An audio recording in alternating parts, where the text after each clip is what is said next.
It is my past, my educational experiences from kindergarten to college that has impacted my success in life.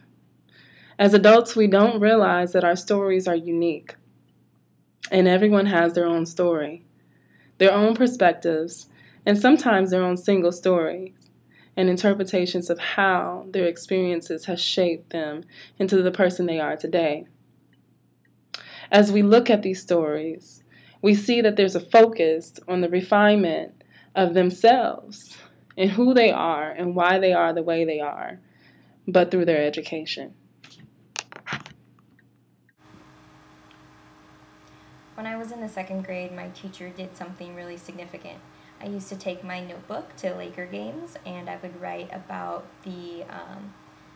about what was happening in the game, and I would show my teacher. And one day, I remember distinctly, she got down to my eye level and told me that one day I would be a great writer. Hi, my name is Rob. I grew up in Mexico City and went to elementary school there as well. My classes were taught completely in Spanish, and I would consider it to be diverse, high quality, and bilingual. I remember receiving a lot of support from my family and friends, and I remember historically the bicentennial celebrations were going on. Jimmy Carter was elected into presidency, and Iran was having issues as well. And I remember my self-perceptions being this is something that I had to do, but it was a good thing. And I remember doing homework and going to school and thinking that this is something that I should be doing.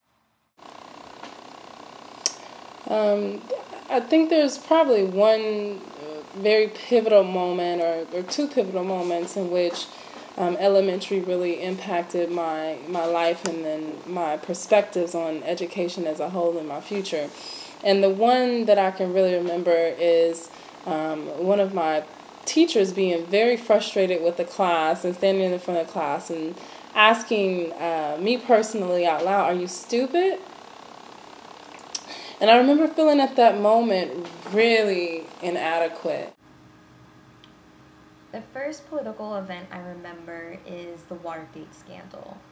But the thing that I feel impacted me the most was the influx of Chinese immigrants to the San Gabriel Valley. Being a Japanese American, all I wanted was to be known as American. And as more and more Chinese people came into Monterey Park, Montebello area, I was lumped in with the now dominant Asian group. And all the stereotypes of Chinese people were now put onto me, and I worked so hard to prevent that. As pivotal, the one key factor that I remember is instead of doing completely all of my classes in Spanish, now it was 1/3 Spanish and 2/3 English. High school was an interesting period for me. I was still in the American school, and this system prepared you either to go to university in Mexico or in the United States. I remember it being really flexible, and the classroom size was very small as well. I remember at one point my teacher allowed me to stop doing my homework if I kept my grades up. I remember at this time I also had a lot more demand on me and expectation, and I became more motivated as a self-motivated learner, and those expectations began to come from me rather than outside influences. College was by far the most pivotal moment in my educational experience. My name is Jerry Jones. I am an African American first generation former foster youth that enrolled at San Diego State in 1984 as a residential student from Compton, California. I was one of the only African Americans in my classes and in my residence hall. I felt like the absence of me or people that looked like me made me feel like something was wrong with me because I was surrounded by everything white. I remember feeling verbally insulted when my residence assistant created a name tag for me that stated that little bugaboo called love. Under my name, the word bugaboo, it made me feel like it was a racial slur, but I wasn't quite sure what it meant. And it resembled a word called jigaboo that was used at the time, which was referred to black people. College and graduate school for me was amazing. In undergraduate, I studied in journalism and went to the Ohio State. And during this time, it was really a pivotal moment again in the context of the era in which I was going to college, because this was when affirmative action came about and it was really surfacing.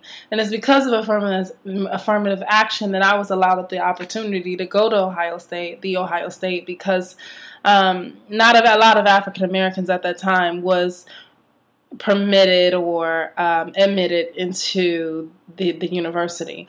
So the affirmative action really paved the way for me to have the opportunity to go to the school. Not only that, it was a lot of supportive staff, but in the same context, I didn't have the support financially from home. So that was a huge struggle for me to try to find creative ways to pay for the remaining costs of my school. So now, yes, I had the GPA to get into the school, and yes, I was admitted. It was a constant struggle for me to stay because of the financial burden that I placed on myself and my family. As I attended UCI, it was really a time of self-discovery for me. I was trying to figure out what I was doing in life, and those undergraduate years were really hard for me. Looking back, it was an isolating time where I had to really develop as a person. I think educationally, it was about what I was supposed to do, what are my strengths and weaknesses, and what interests me. When I was majoring in biology, I didn't like it because as I started taking chemistry courses, I was reminded of my weaknesses in chemistry. So with my father's guidance, I changed my major to business administration, and I loved it.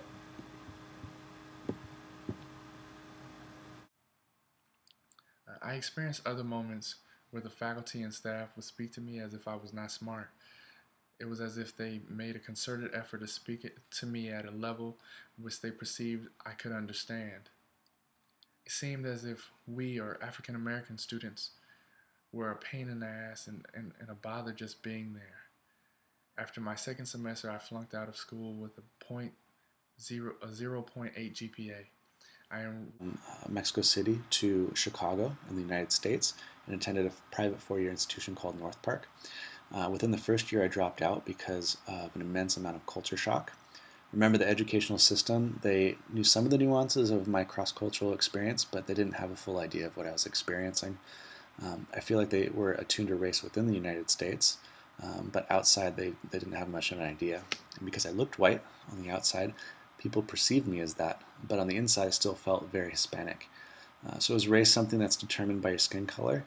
Well, I don't think so. I think it has to do more with your cultural background. Because I was a mix, that fooled a lot of people unintentionally. See, I remember it was around the 60s. I didn't understand everything at the time, but I do remember the Watts riots and Black Power movement and civil rights movement. And I remember as a seventh grader that there was a noticeable influx of the history and contributions of African Americans during that time. And it was the first time that I came in contact with African American history and, the Black movement and what it meant to be an African American woman in education. I was not good at the whole school thing. After working many odd jobs and many different experiences, I decided I needed to change my life around after having my daughter.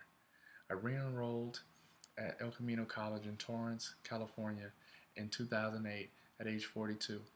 I graduated from there with my associate's degree and transferred to Cal State Dominguez Hills thereafter in 2010. When I re-enrolled at El Camino College, I had a purpose for being there, and I was part of a support program called EOPNS that gave me structure and resources to navigate the system. Once I landed at Dominguez Hills, I became a part of another support program called Student Support Services that functioned similarly to EOPNS and provided me with similar resources. As a result, I graduated from Dominguez Hills in 2012 with a 3.5 GPA.